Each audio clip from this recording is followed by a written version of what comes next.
BJP सरकार में कौन ऐसा बंदा परेशान नहीं है? पढ़ने वाला परेशान है, पढ़ाने वाला परेशान है, नौकरी देने वाला परेशान है, नौकरी लेने वाला परेशान है, अमीर परेशान है, भिखारी परेशान है, किसान परेशान है। कोई ऐसा बता दे कि एक पत्रकार को छोड़ के बाकी सब परेशान है। जो दलाल अगर आप उस कैटेगरी में हो तो मैं नहीं जानता। एक दलाल सच कह रहा, मैं आपको नहीं कह रहा। अगर जो इस कैटेगरी में हो उसको छोड़ के बाकी सब कोई परेशान है। बता दो किसके ऊपर लाठियां ना चलाओ, किसान हो, फार्मर हो, फार्मर से लेके जो निचला स्तर भिखारी से लेके किसके ऊपर लाठी नहीं चलाया अपना हक मांगने के ऊपर? बता दो। ये सरकार विकास कर रही है कि विनाश कर रही है, अभी यही जाने। सर अभी आपने खुद बोला कि 27 में जो है ना सर यूपी से भाजपा सरकार को हटा देंगे, ये बाबा का आखिरी साल होगा। अभी चुनाव 22 में हुआ था ना, जब 17 में चुनाव हुआ था ना, 17 में तो 47 सीटें थी सपा की। इस बार 111 हुई है, 111 के नियर अबाउट है, ठीक है ना। इस बार जो होगा ना सुपड़ा साहब जैसे लोकसभा में हम लोगों ने काम किया था, क्योंकि हम लोग यूपी के रहने वाले हैं। हमारी सरकार और यहाँ की इतनी निकम्मी सरकार है कि 10 से 20 हजार की नौकरी अपने युवाओं को नहीं दे सकती है। गवर्नमेंट नौकरी की तो बात ही छोड़ो, गवर्नमेंट नौकरी तो योगी जी खाई गए, 5000 स्कूल बंद कर दिए। कितने एम्प्लॉयमेंट की कमी होगी भैया? हम सरकार चुनते हैं मंदिर मस्जिद के लिए, अपने स्टेट का डेवलप करने के लिए, और हमारे स्टेट में क्या डेवलप हुआ है? कुछ नहीं हुआ है। एक पश्चिमी उत्तर प्रदेश है, वो भी दिल्ली का देन है कि यहाँ पे स्पेस नहीं है, तो कुछ छोटी बड़ी कंपनियां जाके वहाँ पे शिफ्ट हो गई, और मायावती का देन था जो इन्होंने डेवलप किया है। और रही बात रोड और इंफ्रास्ट्रक्चर की और मेट्रो की, अगर हम बात करें तो अखिलेश का देन है। जिस दिन अखिलेश की सरकार गई उस दिन योगी जी आए, फीता काटे, नाम इनके क्रेडिट हो गया। हम लोग यूपी वाले, हम लोग को सारी चीजें पता है। इनको मंदिर मस्जिद के अलावा इन्होंने काम क्या किया बता दें? कहीं मस्जिद तोड़ा जा रहा है, कहीं मंदिर तोड़ा जा रहा है। ये इससे विकास होता है या विनाश होता है? हमने किसी को चुना है रोजगार के लिए, हमने किसी को चुना है इंफ्रास्ट्रक्चर के लिए, हमने किसी को चुना है डेवलप के लिए, हमने किसी को चुना है एजुकेशन के लिए, हमने मंदिर मस्जिद के लिए, चाहे कोई भी इसके लिए नहीं चुना है। बता दे कि कोई अखिलेश सरकार में कहीं मंदिर मस्जिद का ऐसा मुद्दा हो रहा था? कुछ होता ही नहीं था। सर अच्छी बात है, यूपी में 10 साल के अंदर दो टर्म हो गया सर, 10 साल में कोई काम नहीं हुआ। सर मुझे तो हाँ एक चीज है, थोड़ा सा लॉ एंड ऑर्डर जो हमारे यहाँ का है कुछ सही हुआ है, जो लॉ एंड ऑर्डर।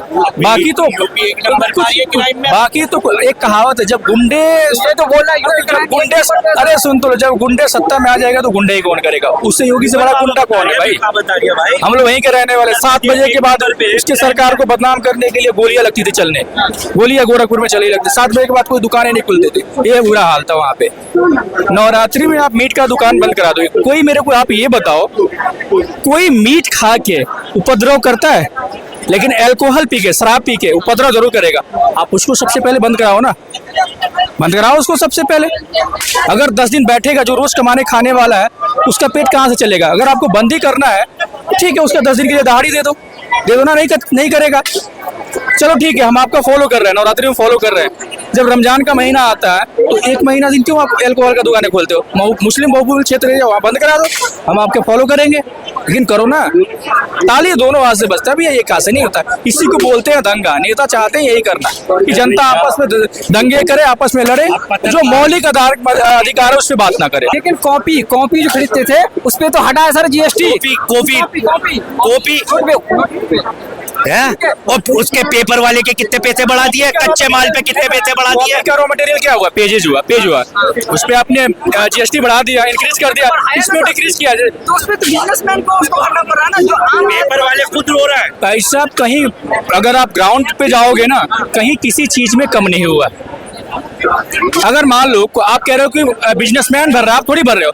अगर जैसे मान लो ये फोन है, आपने 12,000 रुपये मेरे को बेचा, अगर आपको ये आगे से 14 मिलेगा तो क्या आप मेरे को 12 में बेचोगे? आपको 15,000 रुपये चाहिए। जब व्यापारी से हम खरीदते हैं, अगर व्यापारी का रेट बढ़ गया तो हमें सस्ता कहाँ से देगा? ये तो सोचने वाली बात है भैया। कैसा इनका क्या काउंसलर है और कैसे ये है? उन लोगों ने कहा था, मैं कह रहा हूँ जीएसटी हटाओ मत, जीएसटी लगाओ, लेकिन लगाओ ना फ्यूल पे लगा दो ना।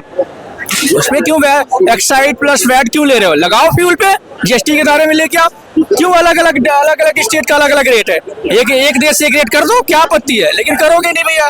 जीएसटी के दायरे में लेके आओ फ्यूल को, जो ऑटोमेटिक जो 100 से पार है, 95-99 के नियर अबाउट है, तभी कम हो जाएगा।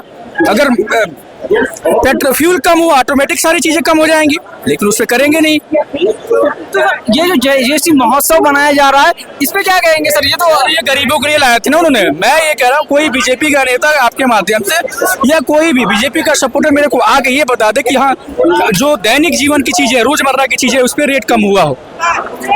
किसी चीज पे रेट कम नहीं हुआ भैया।